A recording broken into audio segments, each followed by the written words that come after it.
And welcome back, everyone, to another episode of the Lubari Real Estate Podcast. And I'm talking to you out there. I'm talking to you, my LLs, my Lubari listeners, my fellow real estate investors, and my fellow real estate enthusiasts, and everyone else out there who's tuning into this podcast today on this wonderful, amazing Tuesday.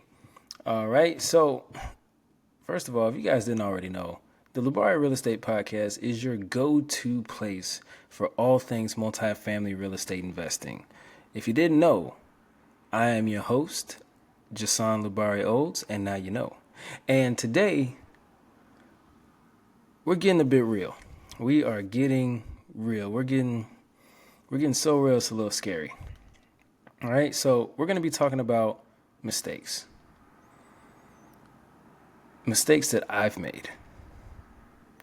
The ones I've seen others make. And more importantly, the priceless lessons that came from them. Because let's be honest here, success does leave clues, but so do mistakes. And if you can learn from someone else's scars instead of earning your own, you'll move way faster in this game. All right, then, let's dive into it. So I'm going to share with you 5 major mistakes and the lessons I wish someone had drilled into my head when I was starting out.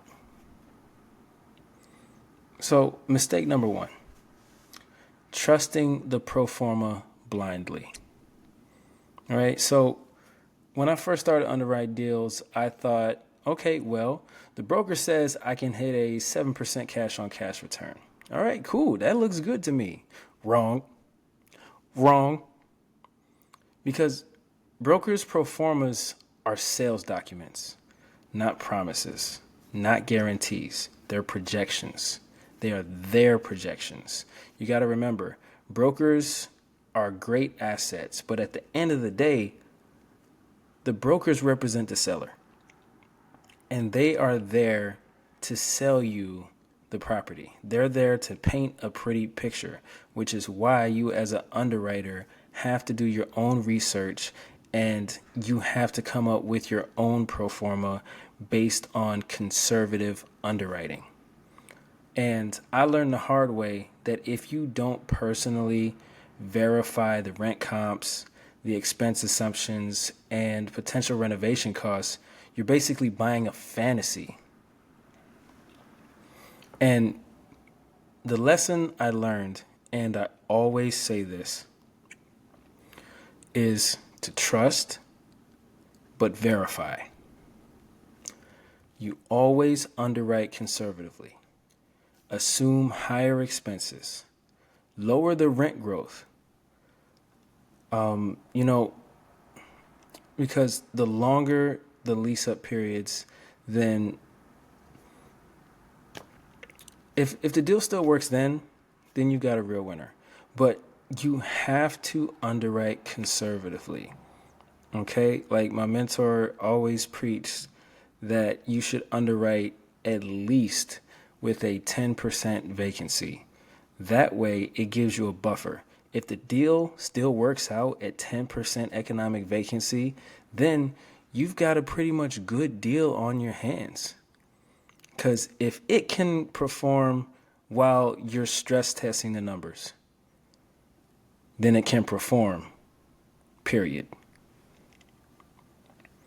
Okay, mistake number 2, and this is a big one. And it also takes a lot of experience and, getting out there and doing the work to really understand how much you're going to need. But mistake number 2 is underestimating your CapEx or your capital expenditures, right? So, yeah, CapEx. It's the silent killer of newbie investors. On one of my earlier deals, I budgeted for, like light renovations, paint fixtures, a few appliances, and I didn't fully get like the inspection of the plumbing or the roofs or anything that would, cause the property to fail or would increase the expenses. Because, I mean, you don't know what you don't know. And that is a big problem. All right. 6 months in, surprise. Like,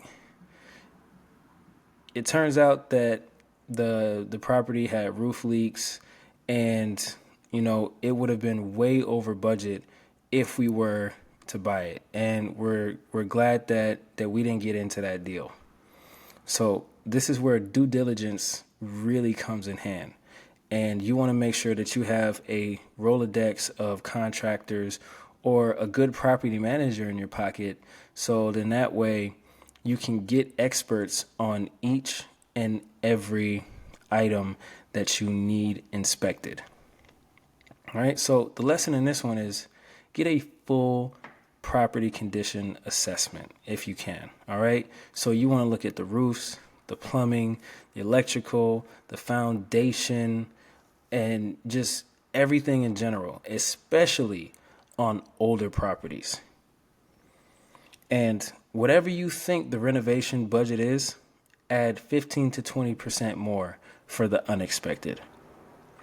Okay, so general rule of thumb is to budget about $3,000 to $4,000 per unit for capex, and that may include renovations, or that could include like replacing the roofs, or even if it has a pool, you may need pool maintenance, or doing repairs on the asphalt or the concrete, or restriping the parking lot. These are some things that you really need to think about and get quotes on, so you know how much it's going to cost, so that you can properly plan and budget for these expenses. Mistake number 3, picking the wrong property manager. Now, this is a painful one. This is definitely a painful one. Luckily, this isn't one of my personal mistakes, but in the last deal that we bought, the property manager was not a good property manager. All right? So you never want to pick a property manager based on how nice they seem, even if they are local to the area, because being nice doesn't equal to being competent. All right. So you never want units to sit vacant for too long, and you don't want maintenance issues to be handled poorly. But the main thing that you want is communication, not only between you as an investor and the property manager, but also between the property manager and the tenants, which is why you need to vet your property managers very carefully. Make sure that they are experienced in the type of asset that you are investing in or that you're acquiring. Make sure that they've handled the number of units this size or similar to the asset that you're looking at, your prospective asset. Okay? Because if not, then you could end up with a whole slew of issues. Okay? And you also want to make sure that they're verified and they've been in the game long enough and they know what to do. They have the experience, they have the context, and they show great communication. Okay? Because you need to treat hiring a property manager like hiring a CEO. Vet them hard. Ask for references. Look at properties that they currently manage and hold them accountable to clear KPIs like occupancy, collections, tenant satisfaction, and response times.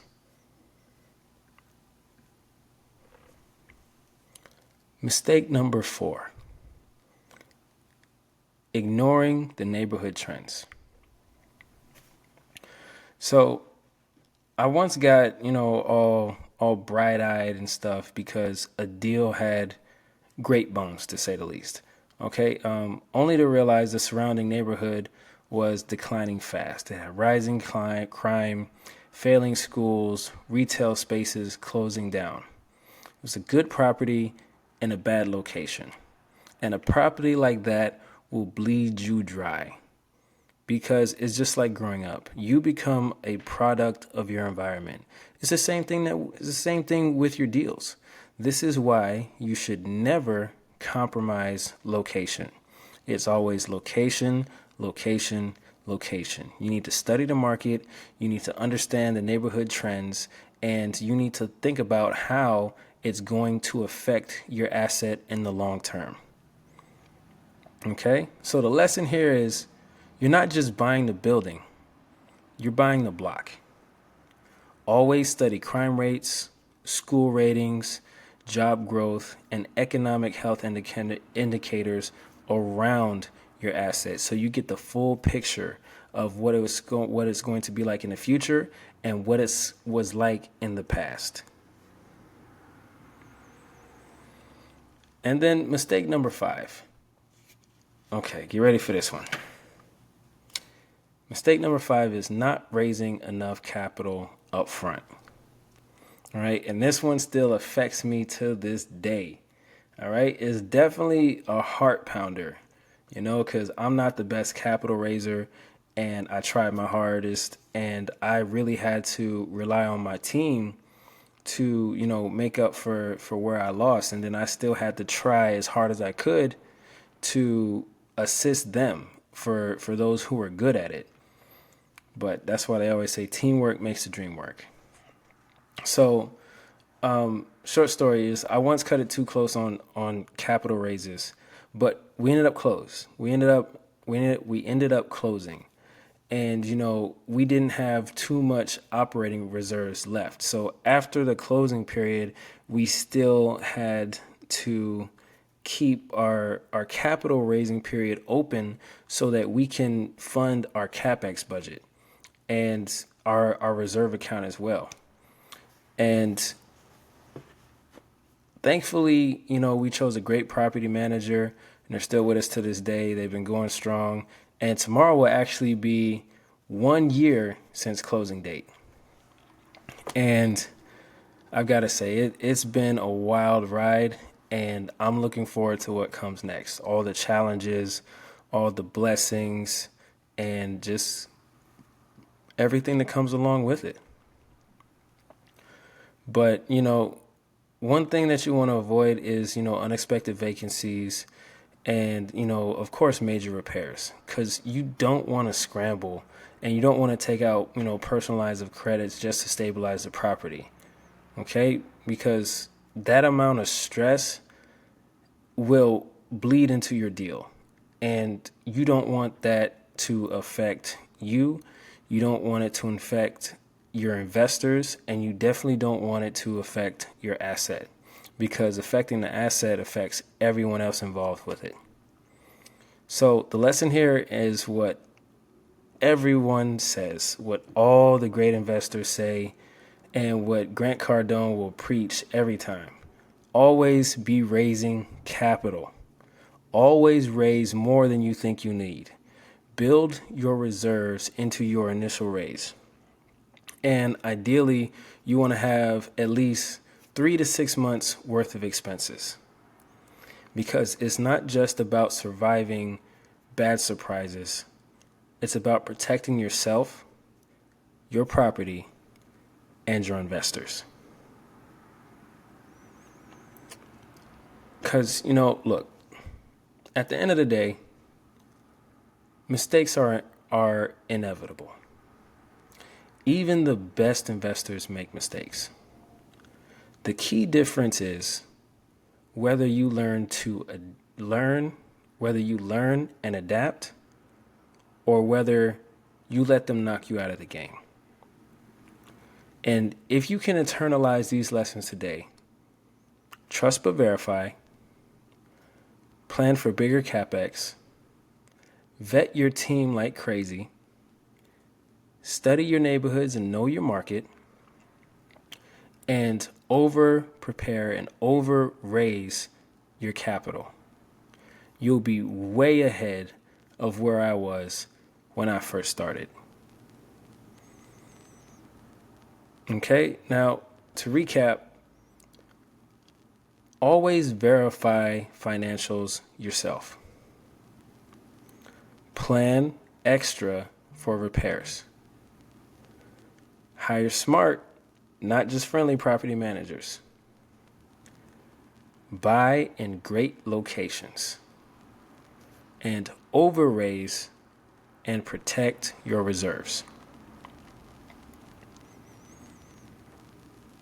I mean, look, everybody makes mistakes. Everybody makes mistakes, okay? But it's okay to make mistakes, and it's okay to fail.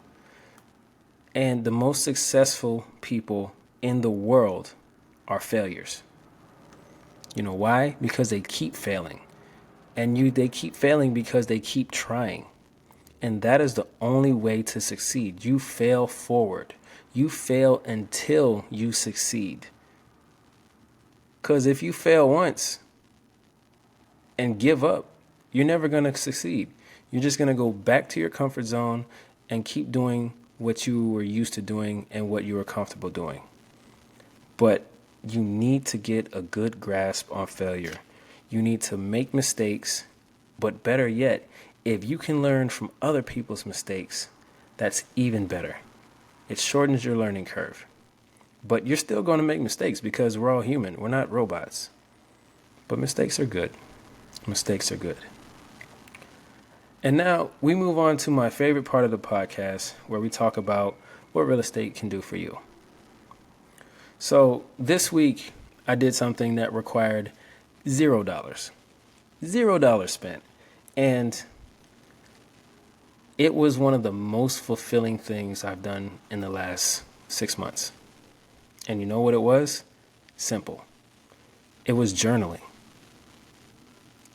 So I found this random YouTube video from Jordan Peterson about life advice, about standing in your power, and about not chasing something, but building something within yourself and standing on your values and protecting your mission and not willing to fold for anything. And I wrote in my journal about 4 pages of just magical advice that I don't even know where it came from. It just happened to fall in my lap. And I can't even say that because I was searching for it, maybe subconsciously. But it was definitely the message that I needed to hear and the message that I needed to write. So, that being said, not everything in life has to cost money, especially the things that will improve you the most.